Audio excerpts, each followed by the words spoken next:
You know, what happens when the very systems that are designed to protect you at work don't just fail, but actually become part of the problem? Today, we need to talk about a really troubling scandal at a BPO unit of Tata Consultancy Services, or TCS, one of India's biggest and most respected tech companies. Let's break down what went so wrong. And just to get a sense of how serious this is, you don't have to look very far. These are the words of the chairman of Tata Sons himself, N. Chandrasekaran. I mean, when a situation gets a statement from the very top like that, you know it's a significant, serious breakdown. So, what exactly was going on inside this TCS office in Nashik? Let's get right into the heart of a scandal that has sent some major shockwaves through the entire Indian IT industry. Now, here's the thing that's just staggering about this whole situation. The timeline. This wasn't some one-off incident or recent problem. Nope. The allegations paint a picture of sustained misconduct that, according to the police, went on for a shocking 4-year period, from early 2020 all the way to March of 2024. 4 years. That is a very long time for a toxic environment to allegedly go completely unchecked. And the allegations that have come out from multiple employees, they aren't just serious, they're incredibly wide-ranging. We're talking about everything from sexual harassment, stalking, and mental abuse to these deeply disturbing claims of religious coercion, including pressure to offer namaz and even to consume beef.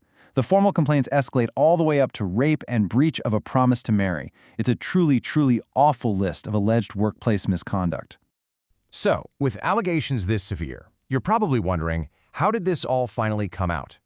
Well, the answer is just as surprising as the allegations themselves. It wasn't an internal audit or a whistleblower.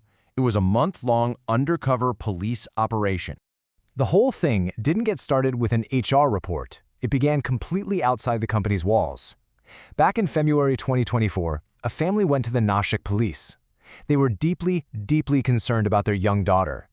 They'd noticed these huge, worrying changes in her lifestyle and her religious practices ever since she started working at that TCS facility.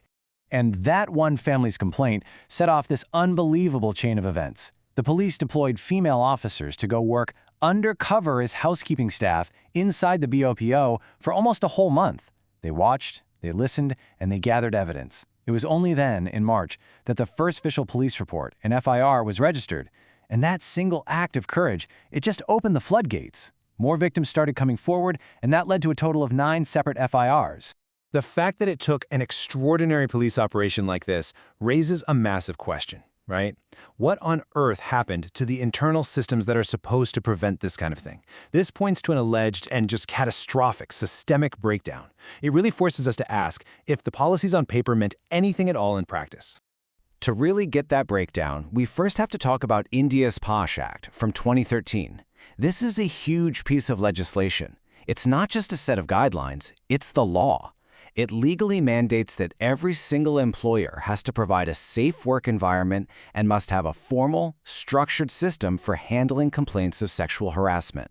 And under the POSH Act, the obligations are crystal clear. A company like TCS has to form an internal complaints committee, or ICC. They have to publicize their anti-harassment policy, do regular training, and, this is the most important part, they have to act on the committee's findings. This is the safety net that is supposed to exist in every single workplace in the country. But the alleged reality at the Nashik office was a world away from that policy.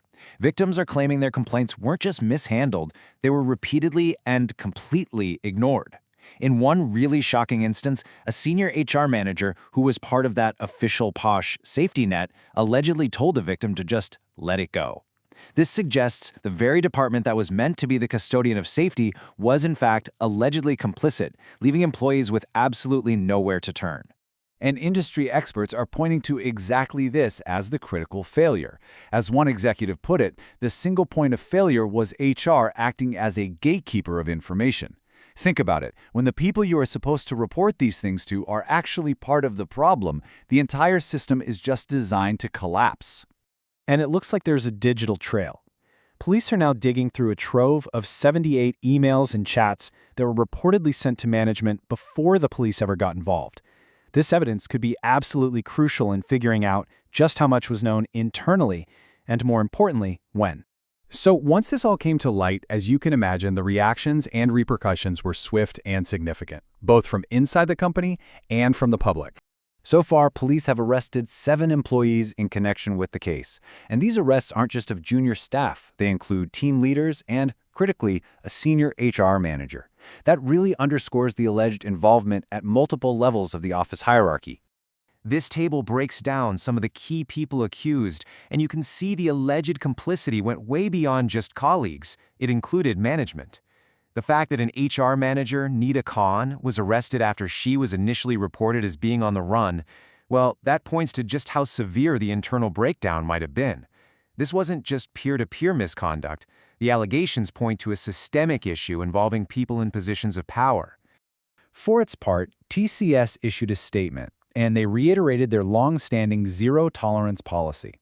The company says that as soon as it was made aware of the situation, it took swift action, suspended the accused employees, and is fully cooperating with the police investigation. However, that official response was met with some really sharp public skepticism. Priyanka Chaturvedi, a former member of parliament, was very publicly critical. She suggested the statement only came after a public backlash, and that it did very little to reassure anyone, especially given the misconduct allegedly went on for 4 years. And that sentiment was pretty much echoed all over public forums. This comment from a Reddit user captures the general feeling perfectly. The need for an undercover police operation points directly to a major failure of leadership and HR. This really gets to the core of the trust and perception problem TCS is now facing, and that could cause long-term damage to a brand that's been built on decades of trust. You know, all of this brings us to the central conflict at the heart of this entire affair. Was this a failure of policy, or was it a catastrophic failure of practice? Because on one side, TCS has all the right documentation. You've got the esteemed Tata Code of Conduct, a comprehensive POSH policy, even a whistleblower policy. It all exists on paper. But on the other side, you have the alleged on-the-ground reality for these employees. Ignored complaints, HR complicity, and a toxic culture that was allowed to fester for years. The massive, massive gap between these two columns is where this entire tragedy unfolded. Ultimately, this whole case leaves us with a critical question that extends far beyond just TCS. When an organization has all the right policies on paper, but they fail so completely in practice, who is truly accountable? Is it just the individuals involved? Is it the local management? Or is it the corporate culture itself? That's the question at the heart of this scandal, and it's one that resonates across every single workplace.